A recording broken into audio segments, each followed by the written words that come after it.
Hello friends, இன்றைக்கி நம்ம புதினா சட்னி எப்படி செய்கிறதுன்னு சொல்லி நம்ம பார்ப்போம். அதுக்கு தேவையான பொருட்கள் என்கிறத நாம் முதல்ல பார்த்துக்குவோம்.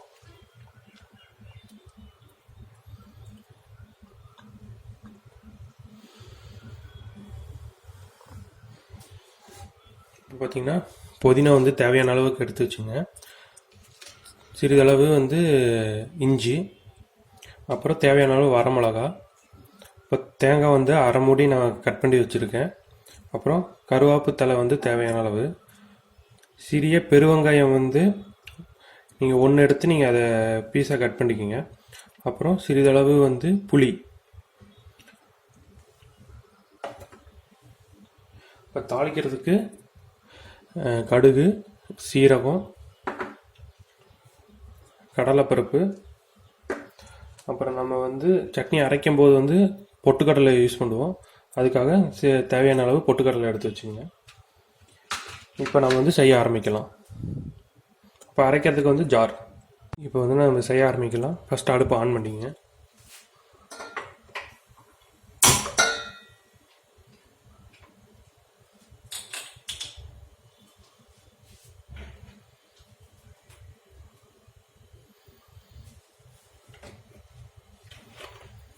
எண்ணெய் கொஞ்சமாக ஆட் பண்ணிக்கோங்க.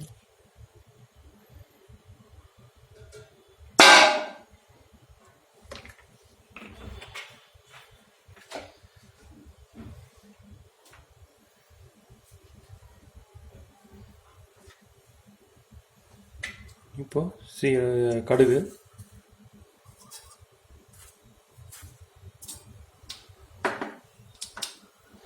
சீரகம், கொஞ்சமாக கடலைப்பருப்பு,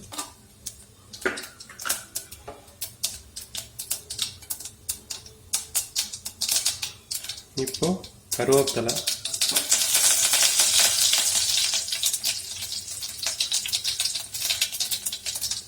அடுத்தது மிளகாய்,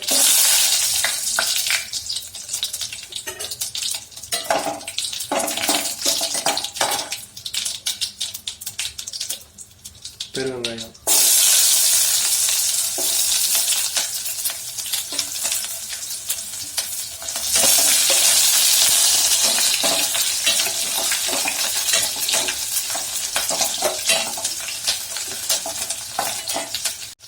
இப்போ இஞ்சி 2 துண்டாக கட் பண்ணி போட்டுங்க. அப்புறம் புளி,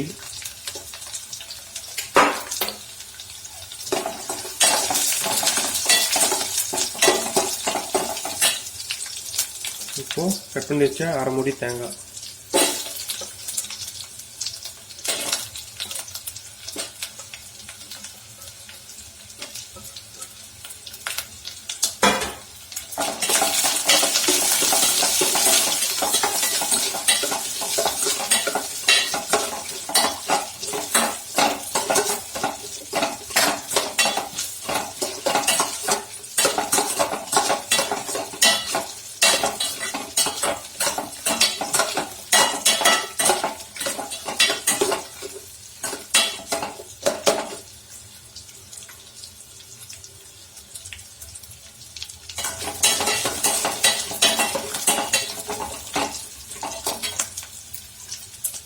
இப்போ இதில் புதினாவை ஆட் பண்ணிடுறேன்.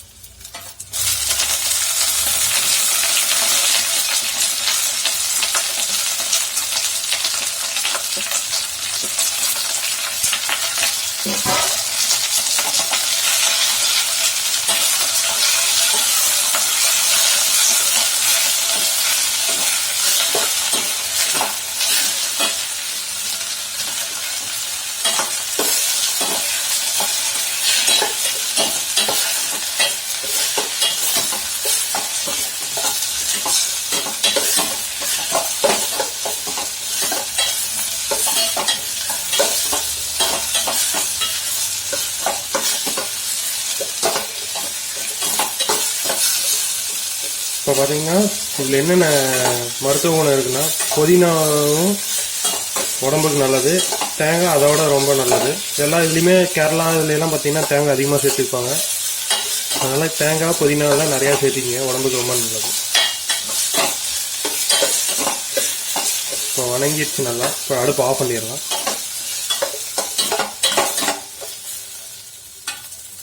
இது கொஞ்ச நேரம் ஆற வச்சுட்டு ஜாரில் போட்டு அரைச்சிக்கலாம். இப்போ பார்த்திங்கன்னா நல்லா ஆறிடுச்சு. ஒரு 2 நிமிஷம் ஆற வச்சு எடுத்தாச்சு. இப்போது வணக்கினதை வந்து நம்ம ஜாரில் போட்டு வச்சுக்குவோம்.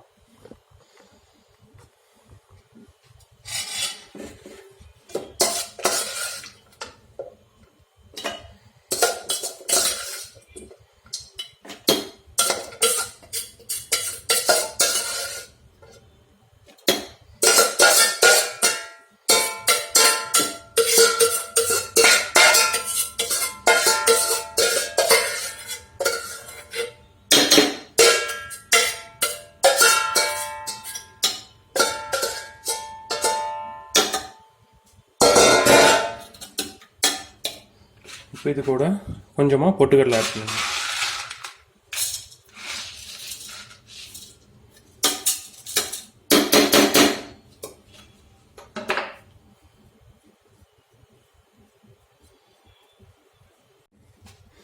அரைக்கிறதுக்கு முன்னாடியே நீங்கள் வந்து உப்பு தேவையான அளவை ஆட் பண்ணிங்க. உப்பு கம்மியாகவே போட்டுங்க.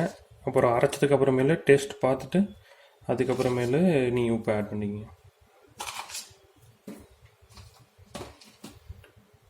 இப்போது நம்ம அரைச்சாச்சு.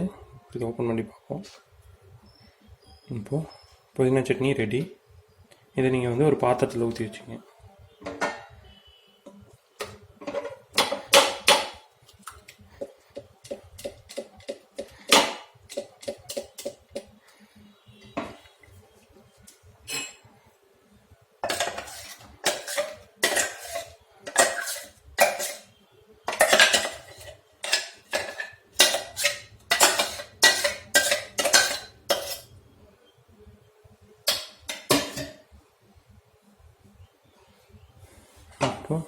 இதை நீங்கள் சாப்பாடோடு பிணைஞ்சு சாப்பிட்லாம். இட்லி தோசை அது கூடயும் நீங்கள் வச்சு சாப்பிட்லாம். அப்போ பார்த்தீங்கன்னா உங்களுக்கு தண்ணியாக வேணும்னா நீங்கள் தண்ணி கொஞ்சம் மிக்ஸ் பண்ணி கொஞ்சம் லைட்டாக உப்பு மட்டும் போட்டுங்க.